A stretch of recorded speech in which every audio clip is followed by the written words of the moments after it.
Hi friends, ఈరోజు మనం ఒక కొత్త ఫంక్షన్ గురించి తెలుసుకుందాము. సో అది వచ్చేసి అబ్జర్వేట్ ఫంక్షన్.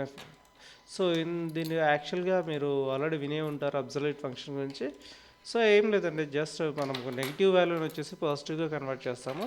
దానికి సింపుల్ ఎగ్జాంపుల్ వచ్చేసి ఇక్కడ మనం 12 అనే సంఖ్య తీసుకున్నాం, నెగిటివ్ వాల్యూ తీసుకున్నాం. అలాగే సో ఇంకొక పాజిటివ్ వాల్యూ తీసుకుందాము. సో ఈ రెండు నార్మల్గా సమ్ చేస్తే కనుక మనకు వచ్చే వాల్యూ సో మీకు ఆల్రెడీ తెలిసే ఉంటుంది, 2 వాల్యూ వస్తుంది. సో అదేవిధంగా నేను ఏం చేస్తున్నా అంటే సమ్ అనే ఫంక్షన్ యూజ్ చేసి సో ఇప్పుడు ప్రజెంట్ ఏం చేస్తున్నా అంటే ఇది ఒక వాల్యూ ప్లస్ అబ్సల్యూట్ అనే ఫంక్షన్ వాల్యూ తీసుకునేసి రెండింటిని కలిపి సమ్ చేస్తున్నాం మనం.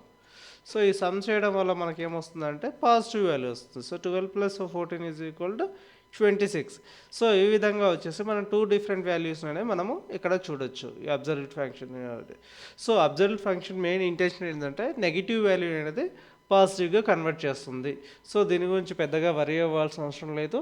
సో మీకు ఇంకా ఏదైనా డీటెయిల్గా తెలుసుకోవాలనుకుంటే కనుక కమెంట్ రూపంలో కనుక మీరు చెప్పినట్లయితే క్వశ్చన్ అడిగినట్లయితే కనుక నేను ఈ వివరంగా మీకు ఎక్స్ప్లెయిన్ చేస్తాను. So thank you.